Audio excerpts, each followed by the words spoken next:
Chilevisión Noticias, Última Mirada. Bueno, hoy estamos celebrando un acontecimiento muy importante, es el cumpleaños del importante psiquiatra Luis Gombrov, una persona que contribuyó al desarrollo de la psiquiatría en nuestro país, muy recordado por sus compañeros del hospital psiquiátrico. Así que los quiero invitar a ver la siguiente nota que nos habla de su trayectoria.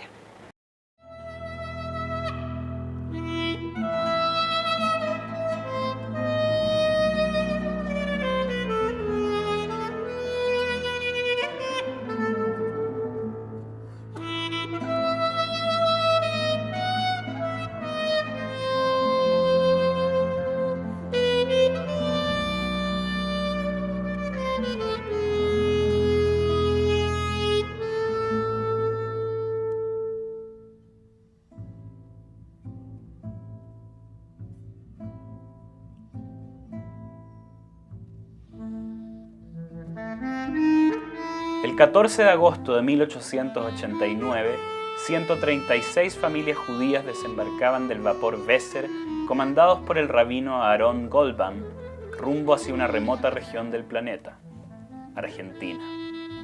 El gobierno republicano de ese país, liderado por Julio Argentino Roca, había promulgado una ley promoviendo la inmigración de los judíos desde el imperio zarista ruso con el fin de colonizar, cultivar y explotar la tierra. En el imperio, los judíos eran continuamente hostigados, discriminados y asesinados, y por esta razón muchos otros barcos siguieron el camino del Weser.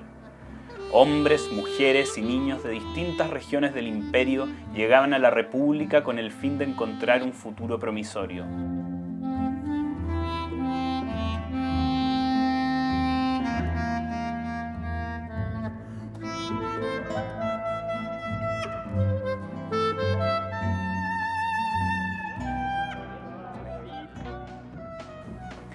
En estos arraigados colonos están las bases genéticas y culturales de nuestro héroe. Desde allí se lanzaron los trazos que configurarían su temple, sus pasiones y sus obsesiones. Es por eso que para hablar de nuestro protagonista no podemos olvidar la gesta del Weser y de los que luego vinieron. Gente trabajadora, arriesgada, desesperada. Se embarcaron escapando del malvado imperio. Cruzaron el universo hacia la República. Progresaron, se reprodujeron, hicieron patria y vida. Esa fuerza y pasión fluyó a través de los intrincados laberintos del azar y la coincidencia, y menos de 100 años después se reencontrarían un día y así nació un héroe. Nuestro héroe, don Luis Roberto Gombrov Jodorowsky, el Luchito.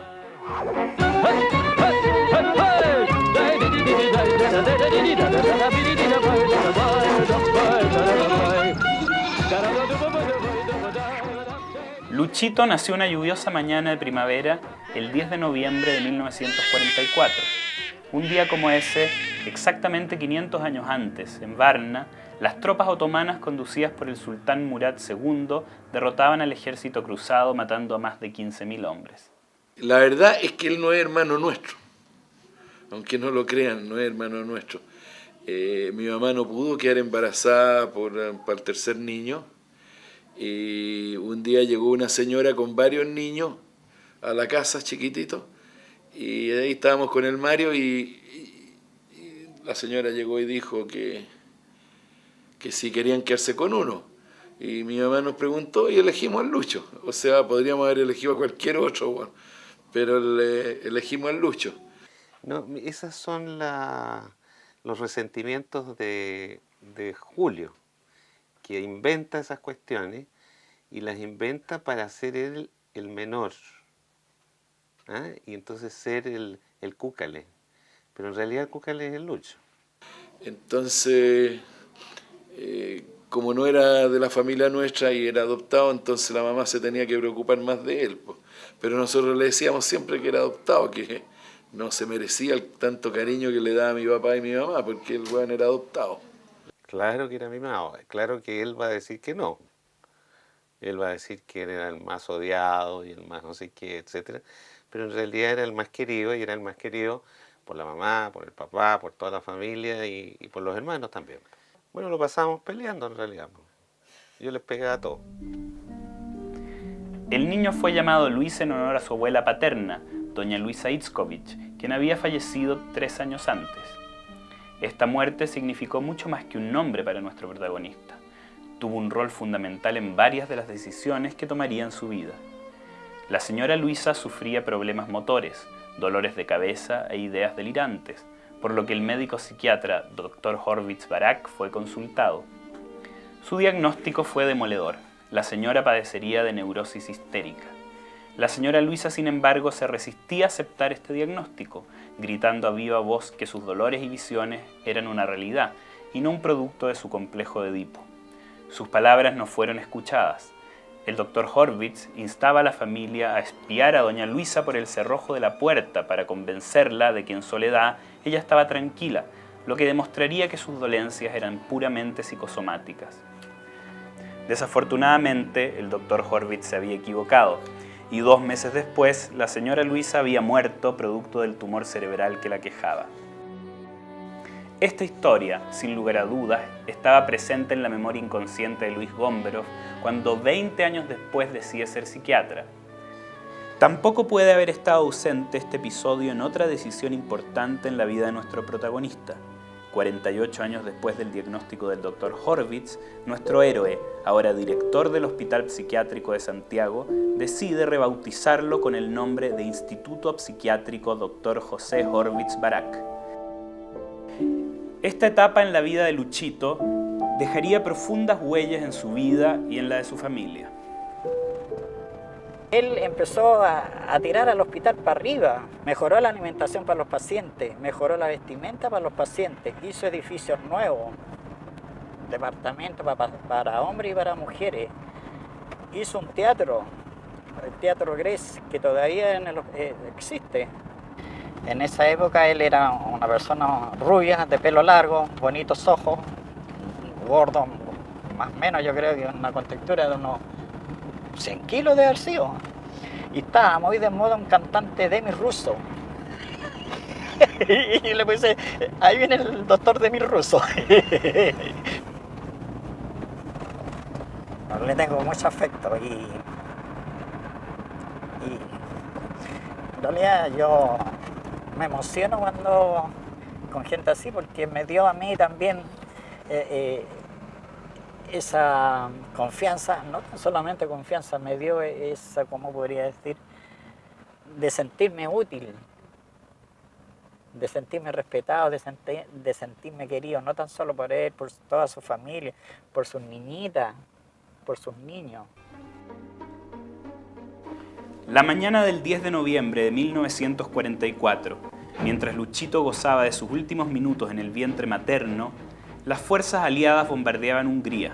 Era un bombardeo táctico propinado por rusos y norteamericanos con el fin de destruir las líneas férreas y así dejar el país incomunicado. A solo 800 kilómetros de allí, 40 años antes, una hermosa adolescente pegaba propaganda bolchevique en la estación de trenes de Kishinev. Eran tiempos de rebeldía, de agitación, los albores de la revolución. La adolescente era María Najlis, abuela materna de nuestro protagonista, quien en contraste con el carácter más bien retraído de la señora Luisa, puso el ingrediente progresista y revolucionario en los genes de Luchito. Ella no conocía el miedo, era apasionada, segura de sí misma y no vacilaba en disponer de su propia vida al servicio de sus ideales. 60 años después, Luchito pegaba afiches del Che en su habitación de la Ñuñoína, calle República de Israel.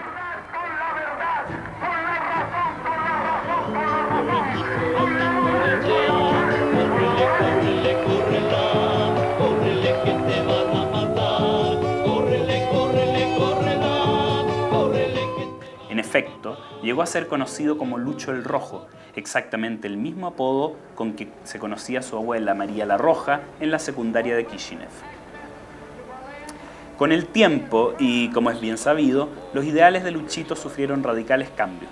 Un estudio más profundo revela que lo que cambió fue el mundo, no él.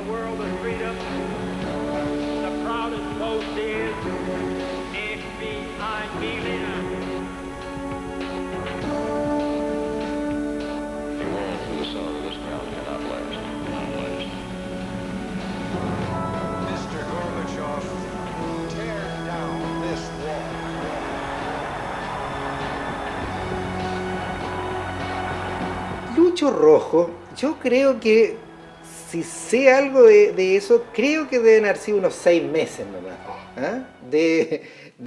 A fines de primero o a principios de segundo. No me preguntes qué características o qué particularidades tenía Lucho en ese momento de su vida que hicieron que supuestamente se tiñera de rojo, porque tampoco yo veía muchas acciones concordantes con su postura de rojo. Así que yo creo que era más una filosofía que trataba de adoptar, pero que parece que no le resultó. Y entonces tapizó ¿cómo se llama? Su pieza de retratos de Marx, Engels, Stalin, el Che Guevara. Y decía, y él estaba convencido, y casi nos convenció a nosotros, que esta gente era lo máximo, lo más fantástico. Bueno, él siempre ha sido igual, no ha cambiado. No ha cambiado en el sentido que yo creo que lo que más lo caracteriza a él es que es un apasionado. O sea, eso es lo que siempre lo ha dominado en todo lo que él ha incursionado, ha sido con pasión, todo. O sea, la Universidad de Chile, el fútbol, las pololas, el Centro Universitario Judío, algunas ideas políticas que también las defendía con mucha pasión y que muchas veces le trajeron algunas dificultades. Volvamos a 1904. La policía secreta del zar ya le pisaba los talones a María Nájlis y su captura era inminente. Su padre, don Pinjas, acudió a un viejo amigo de infancia, don Marco Jodorowsky, quien preparaba junto a su mujer y algunos de sus hijos la emigración a Argentina. El resto de sus hijos ya estaban en ese país. Don Pinjas le rogó que llevara a María con ellos. Su vida corría serio peligro. Era después de todo solo una niña. Ellos no podían aún salir del país, juraban partir apenas tuvieran los papeles y el dinero necesarios, pero María no podía esperar. El señor Jodorowsky aceptó y María abordó el barco con esa familia en el puerto de Odesa, en el Mar Negro. Era un largo viaje, María estaba triste. Se dice que las 2 primeras noches no durmió absolutamente nada. Miraba desde su catre por el ojo de buey las luces de la costa. Ya estaban a unos 400 kilómetros al sur de Odesa y la ciudad que ella miraba con lágrimas en los ojos y que le hacía recordar otras noches en Kiev o en Minsk no eran otras que las luces de Varna, donde 15.000 hombres habían muerto exactamente 500 años antes del futuro nacimiento de su 6º nieto. Una tarde asoleada, en que leía Marx disimuladamente en la popa del buque, vio como uno de los hijos de don Marcos, Natalio Jodorowsky, cantaba unos salmos en cubierta. El apuesto joven tenía una voz dulce y varonil que de inmediato fascinó a María. Cuando se dio cuenta que María lo observaba, Natalio se ruborizó y bajó la mirada, pero María era una mujer persistente y la búsqueda de su amor se transformó en su próximo desafío. El romance comenzó solo días después, durante una puesta de sol frente a las costas de Málaga. Esa historia de amor no terminaría hasta el día de la muerte de Natalio, unos 50 años después. María y Natalio se casaron en Buenos Aires y tuvieron 5 hijos, entre ellos la madre de nuestro héroe, la señora Frida Jodorowsky. Por esos años, la familia tomaría la decisión de cruzar los Andes para instalarse en Santiago de Chile. El origen de la familia Gomberov ha sido uno de los mayores desafíos para nuestro equipo investigador. Una mirada rápida por las guías telefónicas del mundo muestra que el apellido es extremadamente poco común, con excepción de un solo país, Azerbaiyán. Por allí el apellido toma una forma un tanto distinta, Gamberov. La teoría más aceptada acerca del apellido Gomberov indicaría que esta familia habría permanecido en el Asia Central desde la Edad Media. Eran turcos y vivían en el reino de Jasaria. Allí la realeza se habría convertido al judaísmo durante el siglo VIII, arrastrando con ellos a gran parte de la población. La conquista otomana en el siglo X los habría hecho escapar hacia el norte y el este. Lo que sí es claro es que el apellido Gomberov no resultaba particularmente judío para nadie en Rusia.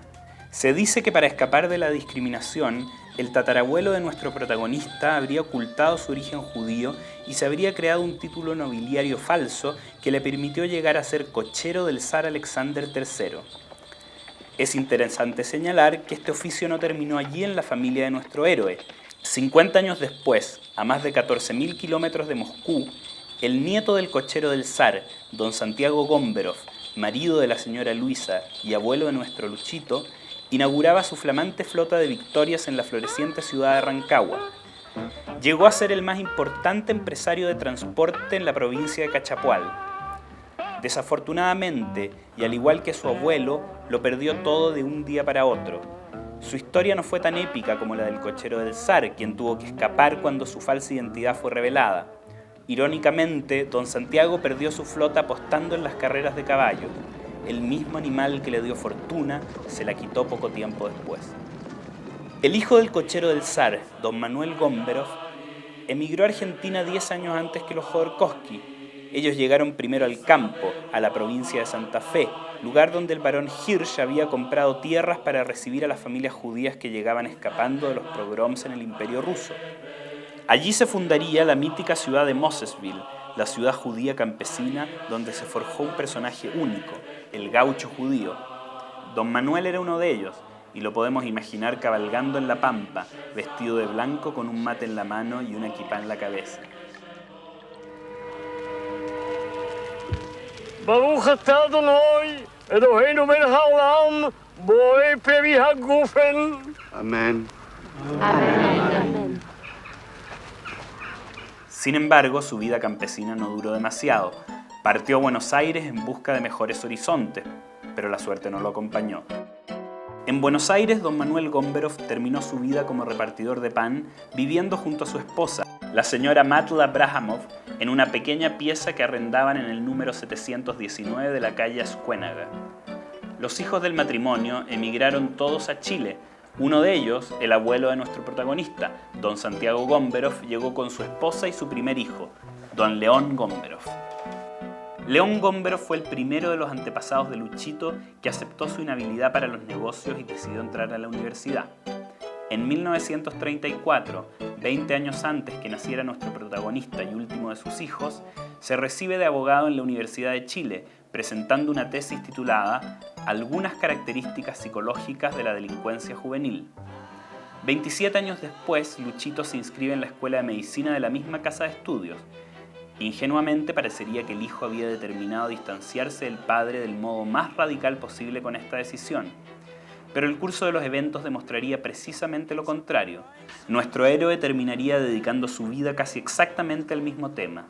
En efecto, el título de la tesis de su padre podría perfectamente ser el de un artículo escrito por él. Un texto reciente, publicado por Luchito en Psiquis, un sitio web fundado por él mismo y uno de sus mayores orgullos actuales, se titula Delincuencia juvenil. ¿Acaso un homenaje inconsciente a la memoria de su padre? León Gomberov es un nombre muy recordado que dejó huellas profundas entre quienes lo conocían. Hombre de una vasta cultura, divertido, sibarita, un gran orador, político y filántropo. Entró primero a estudiar medicina junto a su compañero de curso y amigo Salvador Allende.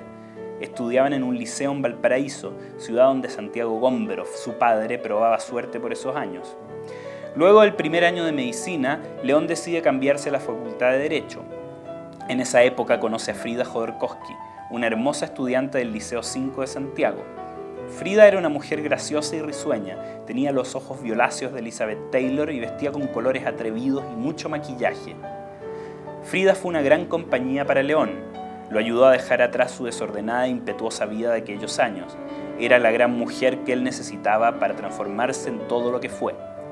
Se casaron y tuvieron 3 hijos hombres, primero Mario, luego Julio y finalmente nuestro protagonista. Frida era entonces una dueña de casa, se dedicaba a sus hijos, a jugar bridge con sus amigas, a estudiar inglés. También entró a la Cruz Roja, en donde estudió enfermería y se transformó en una de sus voluntarias. Y yo te diría que de la edad de los 3 años que me iba a la casa de Lucho y dormía con la yaya Frida, dormía siesta, por supuesto, dormí alrededor de unos 2 años, a pesar de que el Tito se quejaba mucho que yo tenía otras intenciones, pero la verdad es que a esa altura de mi vida no tenía otras intenciones. Y era una casa muy amena, no había mucha prolijidad de palabra porque el huevón era la palabra más pequeña que se utilizaba, pero el papá de Lucho realmente era un personaje, al margen de que fue un hombre muy comunitario, un hombre muy querido por la gente, pero él siempre estaba dispuesto, siempre se reía con nosotros a la par, era de los padres un poco adelantados a la época.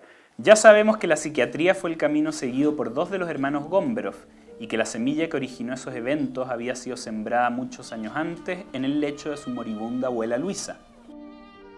Pero a diferencia de ellos, no era muy bueno en las labores prácticas. Es fácil imaginarlo desenmascarando los orígenes inconscientes del sueño erótico de un paciente, pero muy difícil pensar en él suturando una arteria.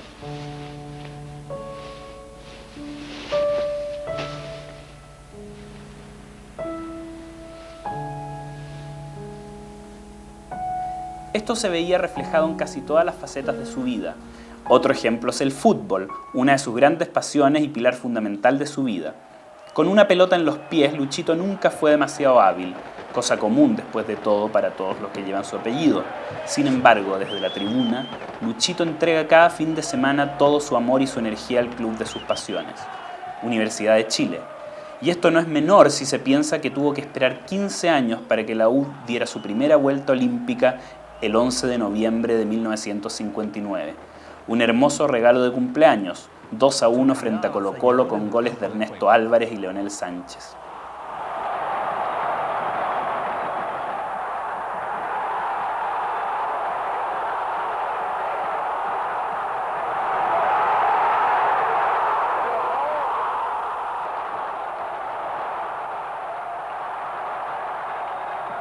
Nosotros siempre ya mirábamos en el estadio cuando estábamos jugando y siempre veíamos a Don Lucho en la galería y eso nos daba mucho ánimo, entonces le estamos muy agradecidos porque por él ganamos la Copa.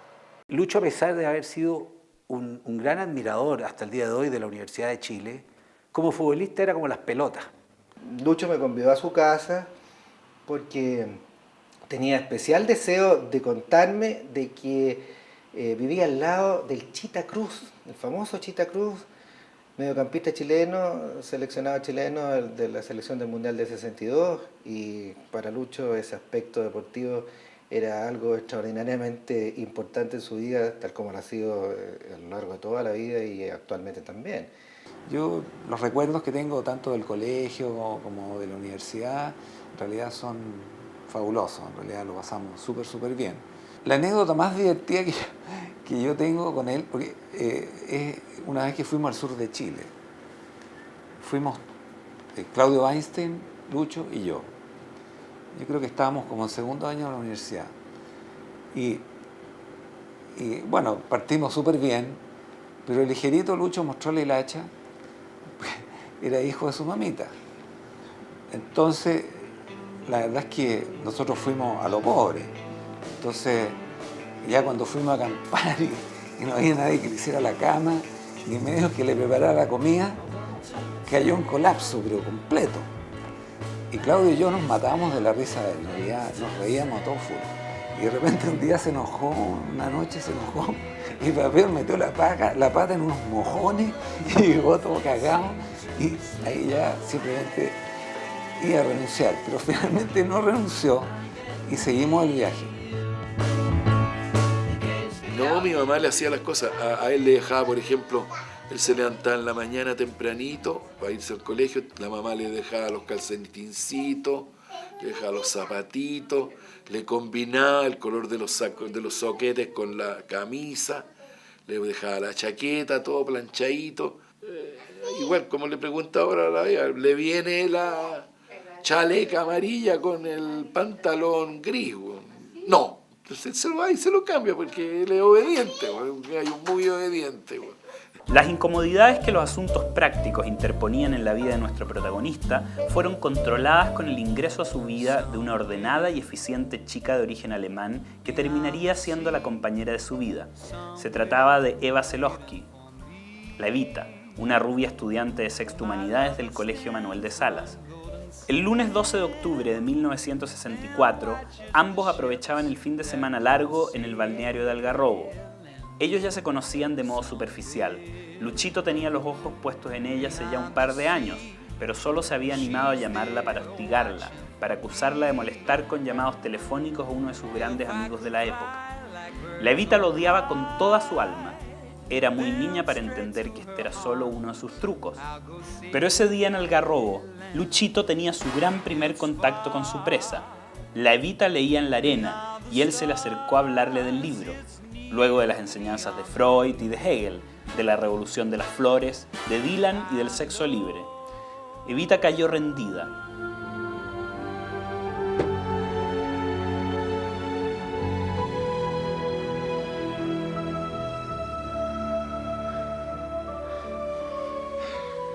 Él, para mostrar más interés, incluso le pidió prestado el libro. Juraron volver a verse, y así fue. La historia de amor que allí comenzaba sigue en pie hasta el día de hoy. Evita solo se queja de dos cosas de ese primer encuentro. En primer lugar, su discurso sobre el sexo libre resultó ser también teórico. En segundo lugar, todavía no le devuelve el libro. Yo tenía como 15 o 16 años. Y él me llamaba por teléfono y me hacía pesadeces porque según él yo llamaba por teléfono y le hacía pitanzas a un amigo de él. Y entonces él me llamaba, me molestaba. Cuando yo salía con otros chiquillos empezaba a molestarme, alguno de ellos le ofreció puñete, molestaba. Y a mí me caía pésimo, pésimo, pésimo. El sábado siguiente, en el Estadio Nacional, Universidad de Chile enfrentaba a Magallanes por la segunda rueda del campeonato oficial. El partido resultó ser de trámite expedito para la U. Se pusieron rápidamente en ventaja con un bellísimo gol de Oscar Coll.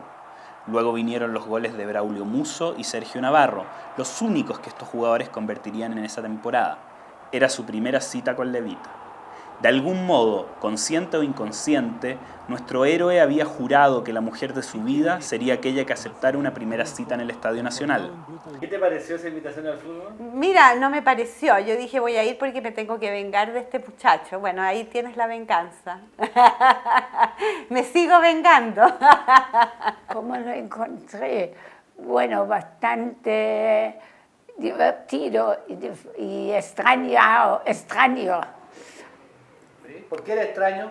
Porque extraño, porque pasó haciéndole bromas a la Eva y nunca creíamos que él la quería tanto como ahora se ve. ¿Y lo encontraba un poco loco o no? No, eso no lo voy a decir. Tal vez un poco tímido al principio. ¿Tímido? Al principio, sí, ha sido un poco tímido.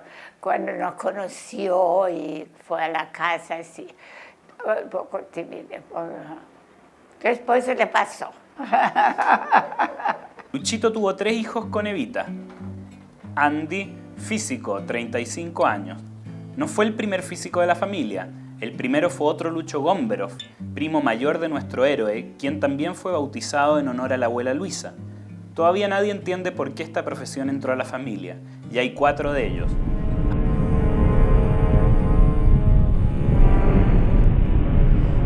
Andy le dio a Luchito su primer nieto, Alex, de 3 años. Ahora vive en Valdivia y espera casarse el próximo año con una estrella de la pantalla chica. Debbie, periodista, 30 años, la rebelde de la familia, elige una profesión jamás practicada en la historia familiar. Se casa con un director de cine de películas clase B y documentales. También hace videos corporativos y documentales de parientes. Cualquier consulta lo pueden ubicar en el 09-539-9124. Debbie le dio a Luchito su primera nieta, Antonia, pero la productividad de Debbie sigue su curso y ya está esperando un tercer nieto para Luchito, el Benjamín. Nicole, 29 años, psicóloga. La única en seguir con claridad las tradiciones familiares, la Nicole siguió la carrera de psicología y hoy trabaja nada menos que en el Instituto José Horvitz Barak. Abandonó tardíamente la casa paterna. No se ha casado, pero acompaña su tiempo libre con un italiano enorme que al menos le romperá las piernas a quien ose molestarla. Además de los almuerzos dominicales, la familia Gomberov-Zelovsky se reúne durante las vacaciones en las sierras de Bellavista. Este lugar es el legado de los padres de la Evita que trabajaron allí en la década de los 40. Hoy es un símbolo de vida familiar y tranquilidad para el Luchito, su guarida, su escape del agitado mundo cotidiano y de la convulsionada historia familiar. De Mesopotamia a Jerusalén, a Persia, a Kishinev, a Buenos Aires, a Santiago. Ahora solo queremos comernos un buen asado en las sierras de Bellavista, ¿o no?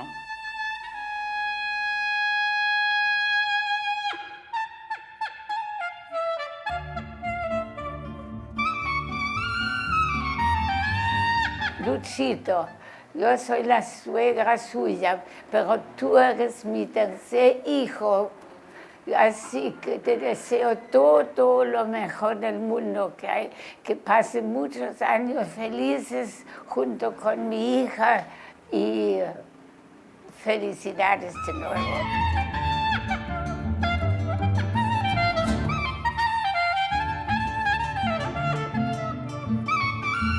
Bueno, papi, te deseo en estos 60 años lo mejor del mundo. Y espero que los próximos 60 los sigamos estando juntos y compartiendo todo lo que hemos compartido hasta ahora y mucho más. Te quiero mucho.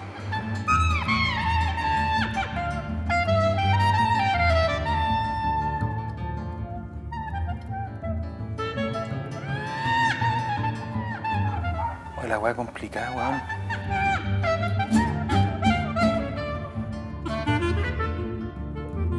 Luchito, por ahí dicen, quien ha convencido a los mejores de sus tiempos vivirá para todos los tiempos. Como yo soy el mejor de mis tiempos, a mí ya me convenciste. Vivirás para siempre. Te quiero, Luchito. Un beso, chao.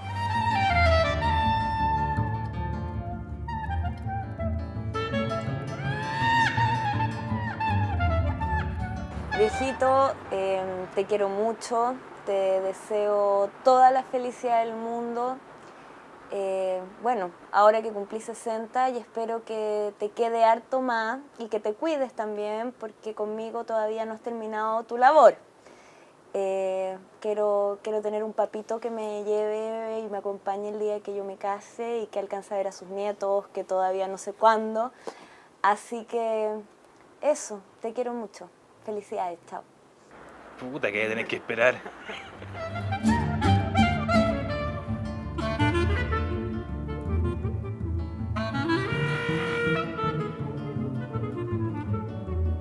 Ya, Luchito, tú sabes, 60 años no es nada, así que te deseo mucha felicidad junto a los tuyos.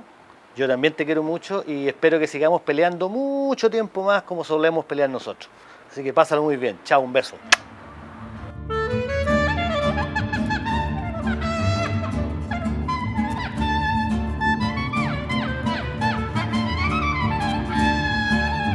Muy feliz cumpleaños, Luchito. Quiero decirte que eres encantador, que detrás de esa fachada de irónico, de medio perversillo, se esconde un hombre tierno que a mí me ha demostrado mucha ternura.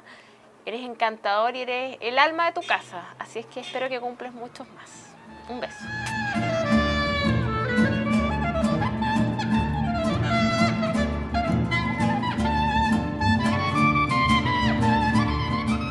Padre mío, estoy muy feliz de estar en este momento contigo cuando cumples 60 años. Estos días en que he estado un poco metiéndome en tu vida, he pensado mucho en ti y una de las cosas más, de alguna manera, más notables que he aprendido es que sin siquiera quererlo, cada día me parezco más a ti. Te quiero mucho, papá. Feliz cumpleaños.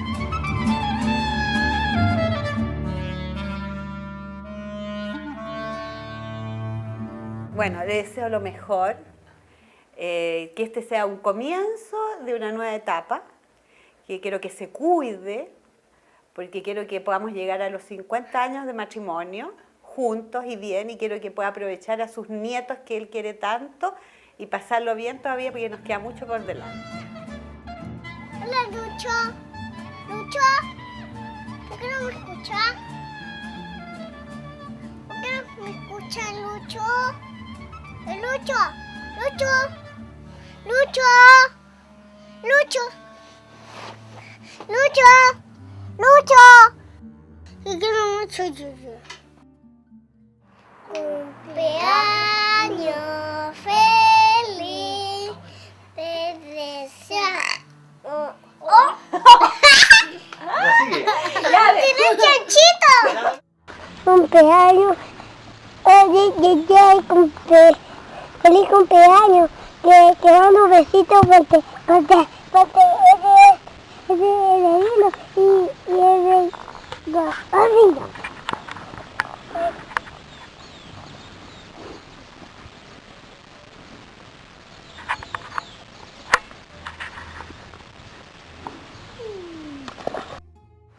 cumpleaños.